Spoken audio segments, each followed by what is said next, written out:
Bien, ¿cómo están? Continuamos con el podcast de cuerpo, conducta, mente y espíritu. Y en esta ocasión voy a continuar con las aportaciones que encontramos en la literatura oficial de este programa de Neuróticos Anónimos, que se llama Algunos hechos aprendidos acerca de la enfermedad emocional. En el capítulo anterior, en el número 2, platiqué hasta el número 7. Hago un recuento rápido de qué consistían. El número 1, somos autores de nuestra propia enfermedad. El número 2, es importante reconocer este hecho para recuperarnos. El 3, estamos extremadamente encerrados en nosotros mismos. 4, nos engañamos y engañamos a los demás, creyendo que éramos dulces e inocentes víctimas. Éramos antagonistas para creer en un poder superior. El 6, no aceptábamos órdenes de nadie. Y el número 7, nos rehusábamos a encarar lo que éramos. Bien, como lo comenté en esa oportunidad, en ese podcast, esto tiene todo un trasfondo, no solo dentro del programa de Neuróticos Anónimos, muy bien reflexionado y practicado, sino que tiene un trasfondo cultural, como lo decía yo también. Es todo un proceso en el cual las aportaciones, en un proceso social, económico y cultural, en el que el método de recuperación de DNA se fortalece mucho, porque encuentro yo cada vez más, no coincidencias, pero sí, como digo yo, como he escuchado y leído, vueltas de tuerca a las ideas del individualismo, del egoísmo, entre otros. Bien, y en este tercer capítulo, segundo, sobre este tema, vamos a tratar los hechos de esos cambios o esos malestares, ¿no? Como bien dice la literatura de la enfermedad emocional. Vamos a ver los siguientes hechos, es decir, del 8 al 14. En el número 8, dice nuestra literatura, pretendíamos buscar ayuda y nos rehusábamos a la que nos ofrecíamos. Estábamos determinados a hacer todo por nuestra cuenta. Esta es una práctica muy común. De hecho, me parece que se está haciendo cada vez más fuerte, es decir, más resistente, voy a llamarle. Más resistente porque la mayoría de las personas recurre a herramientas, vamos a decir, como hoy en día sucede en internet. Sin duda, por ejemplo, este tipo de esfuerzos, como el que realizo, pueden abonar un poco a esa práctica, ¿no? De que una persona busque de manera autónoma, sola, herramientas para su recuperación. Pero aquí es importante mencionar que siempre es importante pedir ayuda, siempre. Es decir, una persona que insiste en que, o está determinado en hacer todo por su propia cuenta, pues está manifestando una cultura no solo de egoísmo, sino que de soberbia, ¿no? Y entonces eso recae en una serie de problemas emocionales y espirituales.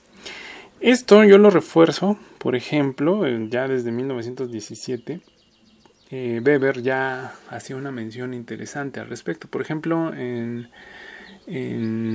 La ciencia como vocación, texto famoso dentro de la literatura de economía, sociología, dice Weber que no existía en un entorno a nuestra vida poderes ocultos e imprevisibles, sino que, por el contrario, todo puede ser dominado mediante el cálculo y la previsión. ¿Sale? Dicho en 1917. Esto significa, y aquí sí quiero hacer muy enfático en esta frase, esto de poder controlar y dominar todo por medio del cálculo y la previsión, le llama Weber el desencantamiento del mundo. Y es muy interesante porque esto abona o fortalece esta idea de que en el número 5 éramos antagonistas a creer en un poder superior. Me parece que muchas de las personas tendemos, me incluyo, así pasó conmigo en algún momento, a ver ciencia en todos lados, total, lo buscamos en Google y ya, y entonces ya me puedo curar, ¿vale? Me puedo curar de cualquier situación, ¿no? Es más, no dudo que haya una gran cantidad de personas que en cuanto van al médico recetan algún medicamento e inmediatamente lo buscamos en internet, ¿no? Es una práctica, imagino que ya muy usual. Estamos ya en una etapa donde ya no le creemos a nadie, ¿vale? Porque vamos a creer en un poder superior. Y ese es uno de los primeros cambios que debemos de hacer para pertenecer a un programa de recuperación como el de NA, ¿vale? El de Neurotics. Entonces, esto ya se había dicho. NA lo fortalece. El número 9 dice: sentíamos que éramos superiores a todo el mundo cuando en realidad solo estábamos escondiendo un profundo complejo de inferioridad. Esto es importante porque precisamente al poder, con el número 8, ¿no? Al poder nosotros saber todo, investigarlo todo y no creer en nadie más que en lo que dice nuestro sagrado Google o cualquier otro sistema de búsqueda que ustedes gusten, entonces pues ¿por qué voy a ser yo menor que el otro, ¿no? No obstante, la literatura y las prácticas, los testimonios de todos los participantes en NA, y yo puedo dar fe, al menos en el grupo en el que participo, que efectivamente mucha gente llegamos porque llegamos a pensar que éramos más que los demás y porque las cosas no se organizaban o no podíamos controlarlas, ¿no? Esto yo lo relaciono con una manera de utilizar formas de conducta, gestos, formas de hablar, de decir, incluso de vestir, o sea, toda la interacción simbólica que mencionaba en el capítulo anterior, para obtener lo que buscamos, ¿vale? Es decir, somos superiores, pero tenemos que actuar de manera que controlemos la situación. Entonces, ese es uno de los elementos que comienzan a generar inestabilidades emocionales, que bueno, ya más adelante iré comentando cómo se menciona hoy sobre la salud mental y demás, ¿no? Estos temas que tratamos. Pero en el número 9 analiza que uno de los raíces, ¿no?, de por qué llegamos a tener problemas emocionales, depresión, ansiedad, estrés, etcétera, es por esta insistencia de sentirnos superiores a los demás.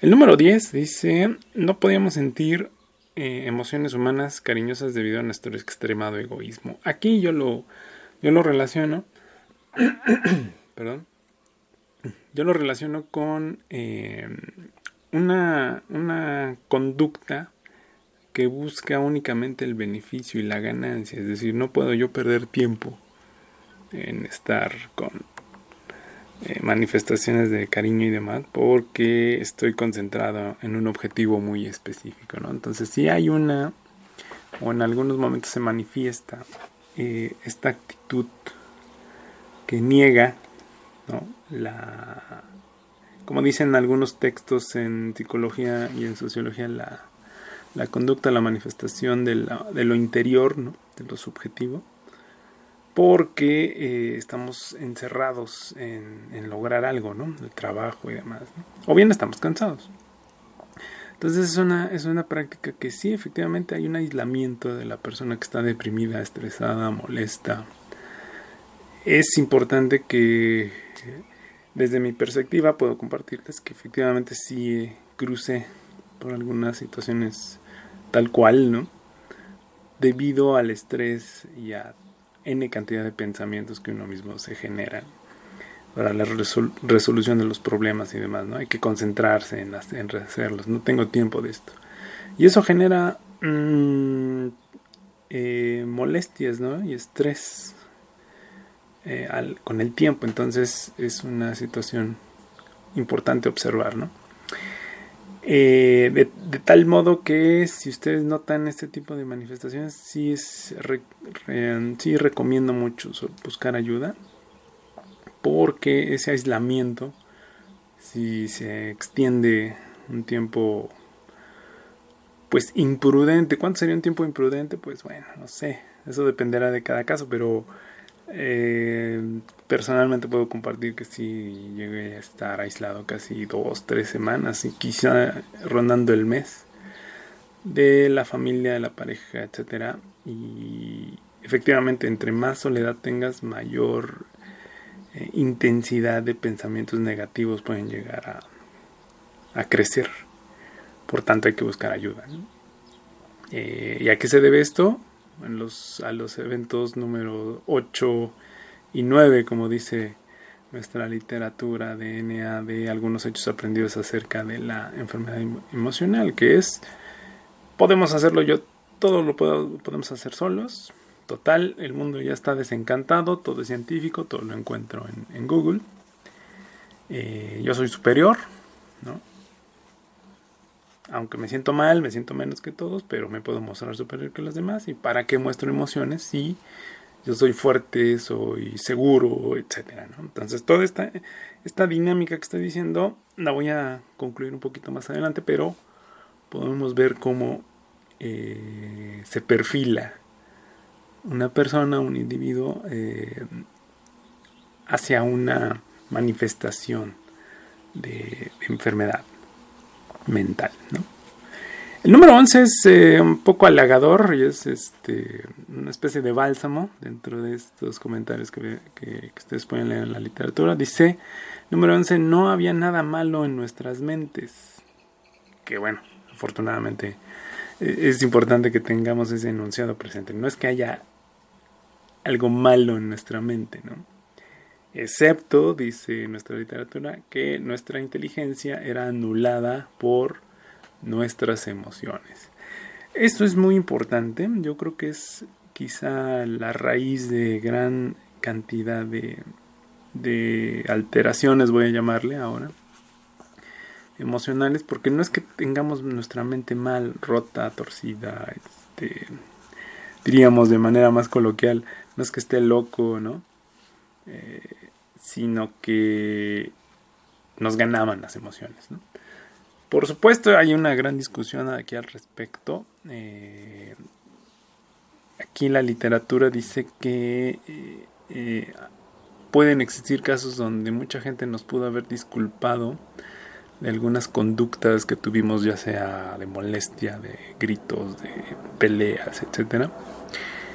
Pues porque estabas fuera de sí, estabas molesto, ¿no? Estabas enojadita, estabas enojadito, ¿no? Pero eso no es otra cosa, diría yo, más que una especie de red de protección que en algunos casos puede emerger para algunas personas. Es decir, puede ser que al papá se le disculpe que está molesto porque trabaja mucho, ¿no? Ojalá, ¿no? O en el caso de las mujeres, de las mamás, que se esfuerzan mucho en el trabajo doméstico dentro de las casas, de las familias, se les disculpen porque pues está trabajando en eso. Puede ser, aunque es muy probable que suceda lo contrario, ¿no? Una total omisión de lo que hacen y de lo que aportan, en el caso de las mujeres. Y en el caso de los hombres, pues algunos se pueden quejar de que es que nada más me ven como cajero, ¿no? No obstante, la literatura de NA nos dice, bueno, es que no es que tu mente esté mal, sino más bien tus emociones te están controlando. Eso sí es importante. Entonces, de esta perspectiva es muy ayuda mucho, porque no es que disculpe a cada uno de nosotros. Ay, no, es que mis emociones son las que están mal. No es que esté mal de la mente. Bueno, no, ok, yo diría que sí, pero es importante que veamos de dónde viene eso, ¿no? El número 12 es una manifestación, yo creo que espero no muy cotidiana, espero que ninguno de quienes me hacen favor de escucharme no les pase. Pero dice el número 12, negamos o tratamos de negar todas las leyes físicas o espirituales que no nos convenían. ¿Como cuál? Dice aquí ejemplos de la literatura. Nos molestábamos cuando llovía, nos molestábamos cuando la gente no respetaba el siga o el alto. Nos molestaba cuando hacía mucho calor, cuando hacía mucho frío, por qué no pasa el maldito camión, o por qué no avanza el conductor o conductora de enfrente. Básicamente estábamos negados en todo, o sea, todo tenía que estar en estricto sentido bajo nuestro control, ¿no?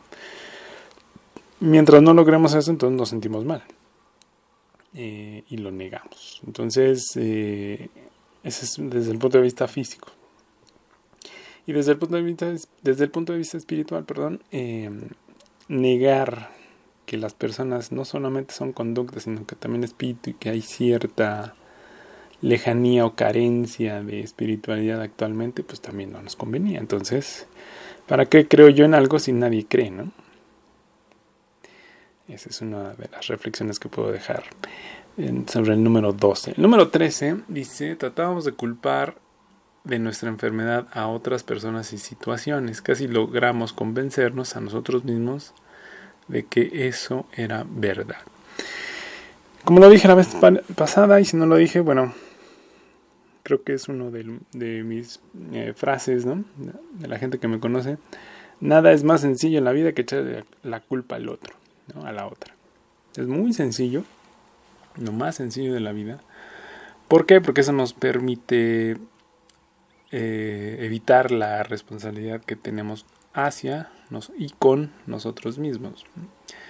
Entonces, esto de caer en la necesidad de explicar las cosas única y estrictamente desde mi punto de vista, porque ese es el correcto, porque es el que yo tengo, por supuesto, y es el único que veo o entiendo, ¿no? Porque el de los demás pues no, ni lo veo ni lo entiendo y ni quiero entenderlo, diría alguno. Pues entonces genero una lógica que yo puedo sintetizar en una frase, ¿no? Que todo lo desconocido para mí es enemigo y se puede negar. Eso está ya prácticamente en la puerta, en la entrada de una enfermedad, no digamos enfermedad, pero sí una lucha con el mundo, ¿no? Porque si yo culpo a los demás de mi situación, de mi molestia y demás, pues entonces encuentro la respuesta fácil, ¿no? Finalmente son ellos los que me molestan, pero esa es no solo es una actitud infantil, sino es una actitud distorsionada. El 14, continuando, dice, sentíamos envidia, resentimiento, odio y miramos a los demás con ese cristal, ¿no? Aquí el inciso 14 de algunos hechos de la enfermedad emocional de la literatura de Neuróticos Anónimos, pues insiste que el gran situación, el gran origen de nuestros malestares es esta idea de envidia, resentimiento, odio hacia los demás. Es un tema muy amplio. Por ejemplo, aquí ya voy a ir cerrando. Yo del inciso 8 al 14 que hemos platicado, los repito para que no perdamos un poco el foco del asunto. El número 8 es pretendimos buscar, no pretendimos buscar ayuda y nos rehusábamos a la ayuda que nos ofrecíamos porque estábamos determinados en hacer todo por nuestra cuenta. El 9, sentíamos que éramos superiores a todo el mundo. El 10, no pudimos o no quisimos sentir emociones humanas cariñosas debido a nuestro egoísmo. Pero, dice el número 11, no había nada malo en nuestras mentes, excepto que nuestra inteligencia era anulada por nuestras emociones. El número 12, nos negábamos o tratábamos de controlar las leyes físicas y espirituales siempre y cuando todo operara a nuestra conveniencia. El número 13, tratamos de culpar de nuestra enfermedad o situación a otras personas. Casi nos convencimos, ¿no?, que así era el mundo y que eso era totalmente verdad. Y el número 14, todo esto se manifestó en envidia, resentimiento y demás. Bien, haciendo una síntesis, una conclusión de estos puntos, puedo decirles que dentro de la literatura de Neuróticos Anónimos, ustedes encontrarán que uno de los argumentos y del enunciado más importante con el cual buscamos nuestra recuperación es a partir de considerar que la raíz de muchos de nuestros malestares es el egoísmo. Ahora bien, ¿qué es el egoísmo? Bueno, el egoísmo es un proceso, diría yo, de ensimismamiento de la persona. Y aquí yo puedo retomar de otros ámbitos, tanto de la antropología como de la sociología, algunas herramientas que me han permitido, desde mi perspectiva, ver que efectivamente esto es cierto. La más antigua, de los años 80, es la de Luhmann. Muy interesante porque, por ejemplo, Luhmann dice que esta idea del individuo es un poco soberbia, ¿no? La pregunta concreta es, ¿en qué momento nos dijeron a cada uno de nosotros que éramos un ser individual, ¿no? El nombre que ustedes gusten, ¿no? Juanito, Guadalupe, el nombre que ustedes quieran. ¿En qué momento le dijeron a él, a ella o él, que era un individuo único e irrepetible? Luhmann, en los años 80, dice que el problema de las sociedades modernas, por supuesto habla de los 60, de los 80 más o menos, es que la idea del individuo es una idea que es más bien una especie de ideología, una especie de cultura, ¿vale? Porque para Luhmann no existe el individuo, existe algo que se llama sistema psíquico. Y un sistema psíquico es un conjunto de comunicaciones que, desde la perspectiva de este autor, se mira a sí mismo, en otras palabras. La idea de la cultura del mexicano en realidad es un conjunto de comunicaciones, medios visuales, auditivos, etcétera, de todos, y que se mira a sí mismo y que con ese círculo, vamos a decir, de intercambio de información, de comunicación, emerge algo que se llama el pensamiento. ¿De acuerdo? Entonces, para este autor de los 80s, diría que el individuo, pues más bien es la construcción de un pensamiento colectivo que nos dice que cada uno de nosotros somos individuos, ¿no? Pero en realidad es una idea, es una cultura, es una especie como de marca, de tradición.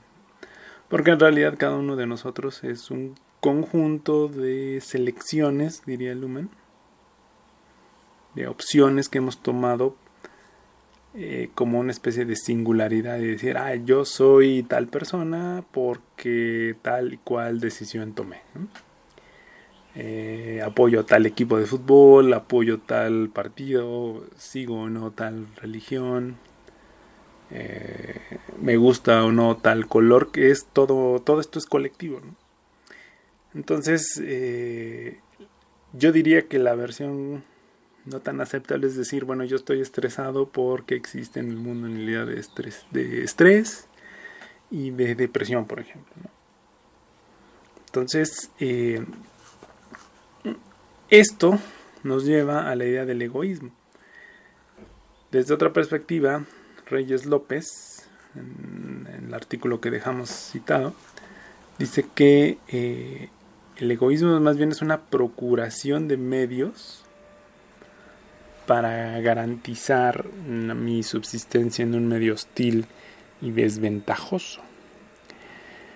Y la envidia, esta idea de que yo deseo las cosas del otro, tengo envidia de lo que tiene el vecino y demás, pues nada más es un correlato o una manifestación, la misma cara de la moneda, la otra cara, perdón, de la moneda, del egoísmo, ¿no? Es decir, una procuración, una búsqueda de medios para garantizar mi yo mismo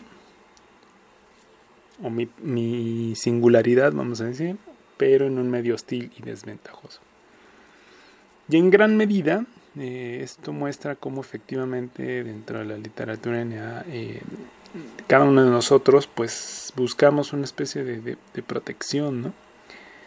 Yo me autorreceto, yo me cuido, total no necesito ayuda de nadie, ¿no? Como lo mencionamos en los puntos. Y la envidia, el resentimiento y demás pues es la misma manifestación del egoísmo. Esto dicho desde otra línea de pensamiento, pero ya practicada en los pasos de NA. ¿De acuerdo?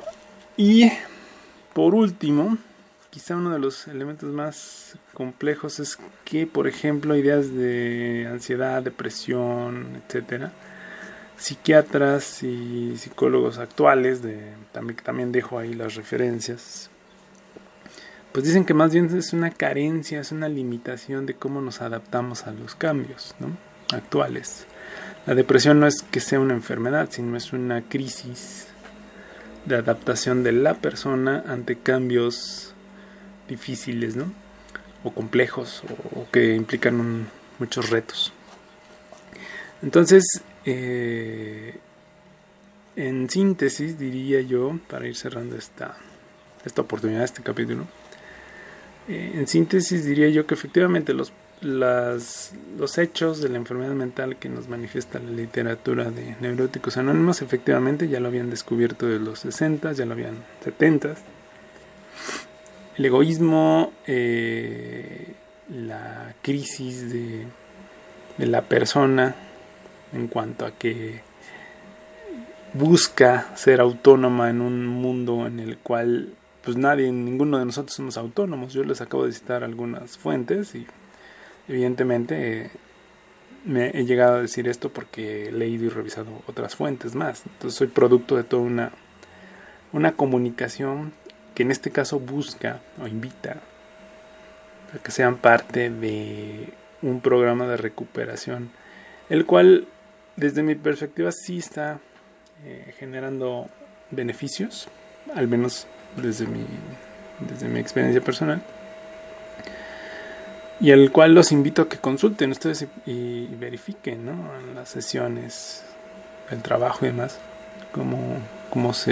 cuál es el método de recuperación, y ya ustedes experimentarán, ¿no? Pero sí puedo garantizar que el programa tiene un fundamento muy fuerte, muy robusto, y que lo encuentro en estas épocas, lo encuentro fortalecido desde distintas fuentes. Hoy cité algunas, de antropología, de sociología, pero efectivamente existe ya una fuerte, vamos a decir, correlato, en el cual encontramos que el programa de recuperación NA nos trae herramientas que ya se venían trabajando desde hace 30 años y que podemos encontrar que están siendo fortalecidas desde distintos ámbitos, ¿no?, desde el ámbito psiquiátrico, psicológico y demás.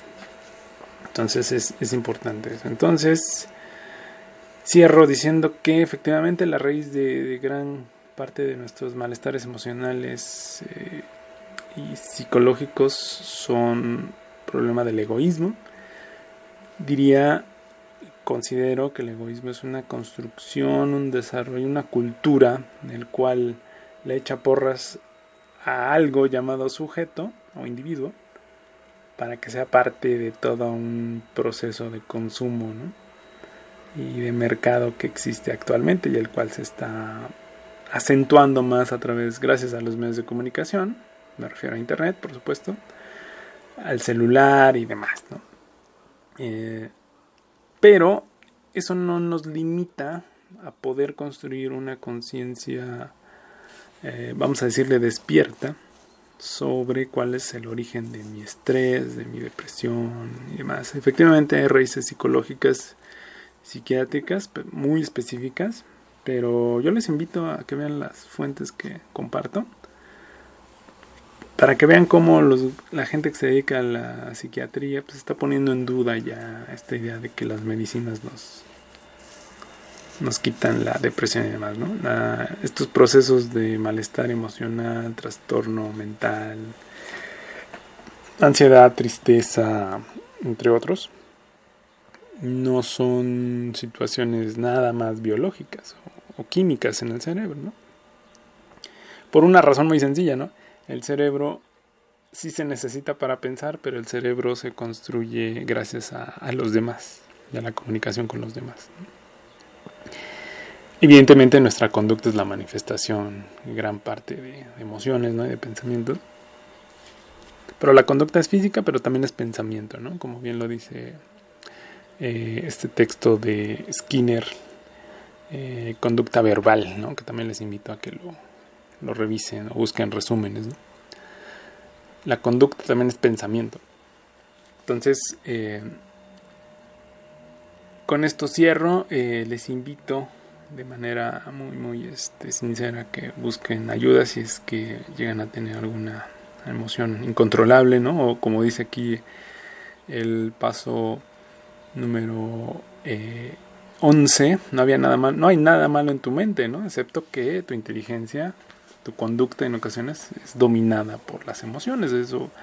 Pero eso puedes encontrar una gran cantidad de ayuda en el programa de Neuróticos Anónimos, o bien en el programa de psicología que